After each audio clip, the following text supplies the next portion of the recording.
Lessons for all of us. I like it. The Patriots are 9-2 and tied with the Steelers for the best record in the AFC. New England plays in Pittsburgh in Week 15, a game that could decide home field advantage. And in the wild card race, the Bills are trying to keep pace with the Ravens. So, Rex, you've been in this position before. How in the world can the Bills slow down Brady today? It's easy. Martina Navratilova. Oh, I was like, That's easy. Bring in her. We're in business. But really, if you're going to have a chance today, you got to get Tom Brady off the spot. Everybody talks about it. There's ways of doing it. You've got to have the guts and the courage to come after them, to blitz them. You have to do that. So you bring them all up there. Hey, bring them all. And why not? You got to live with it and send a message to Tom that, hey, we're bringing everybody on you. And you're going to have to get rid of the football. So you present a look like that to them. Then the next time you come in, you change it up. You have the exact same look, and you change it to four-man rush it, but you drop out and play coverage. You've got to be multiple against Brady for to have any chance. You can see he's uncomfortable here. It's just a four-man rush, but he's uncomfortable. He's already been hit. You've already showed that you're going to blitz, and you do it more than once. You just keep doing it.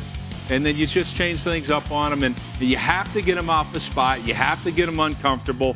And if you do that, you'll have a chance. If not, you got no chance. Okay, well, you make that sound really easy. It's just ridiculous. So they can't make any adjustments, and you're good. Yeah, hey, there you go. But it doesn't matter anyway, because you're going to have to you're playing that match with them the whole game. It's not just a half-field adjustment. No, halftime adjustment. But I do think it's interesting that you were saying, you explained this earlier, that a lot of teams don't think when they're playing Tom Brady, you don't want to force them to throw. Why would you do that with Tom Brady? But you think that's actually what works best. That's what we did. We sat back and said, you know what?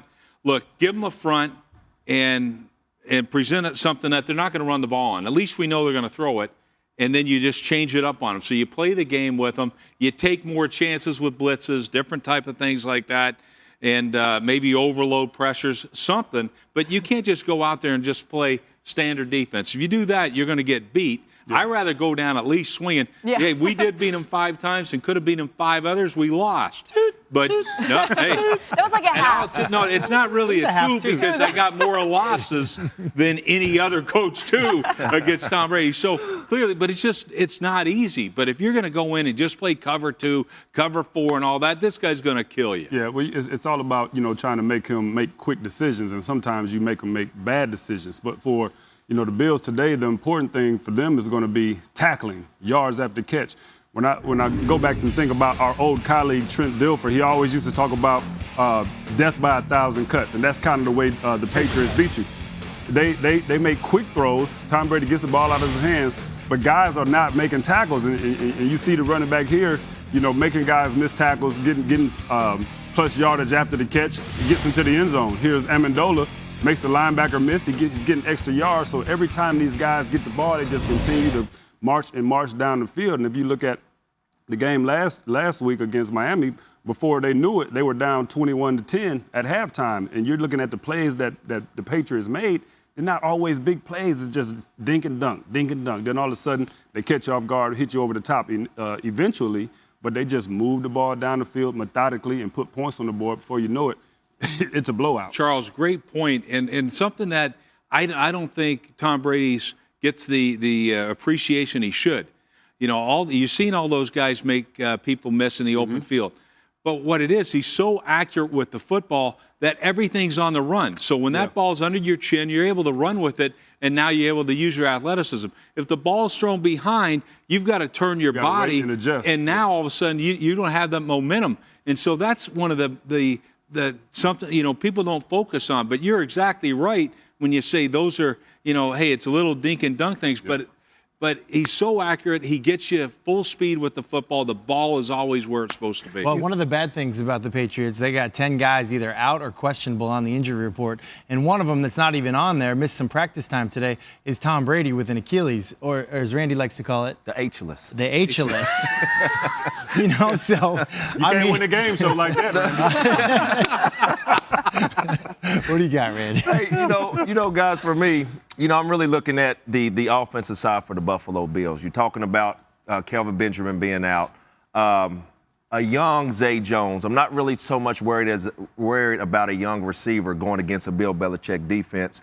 LaShawn McCoy is going to get his touches, but for me, in order for the Buffalo Bills to be in this game, which they really shouldn't have a chance, is tight end Charles Clay. There's a lot of tension going to be on the outside of what Zay Jones can possibly do. And then, you know, all the focus, Coach, you was just there last year, was going to be on LaShawn McCoy. I think they're going to forget about a very underrated but talented tight end in Charles Clay. I think he can make a big day going up the seams, corner routes, because one thing about that hard-hitting linebacker core, they forget about the tight end sometimes. So I think Charles Clay can really sneak within that offense and make some big plays for Buffalo. And to your point, Tyrod Taylor's got to take some risks. I mean, he's thrown 0 interceptions against the Patriots in the last 3 games, which sounds great.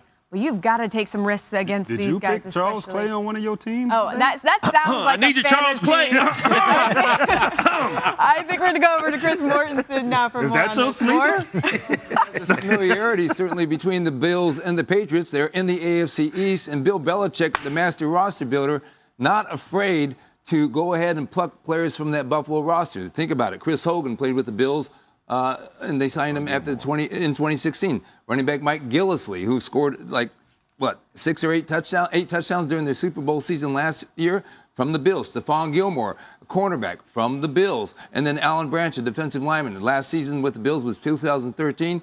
Joined the Patriots. Had an excellent season last year. Needs to pick it up this year a little bit. But, yeah, Bill Belichick gets to look at these guys twice a year. If he likes what he sees, he goes and gets them.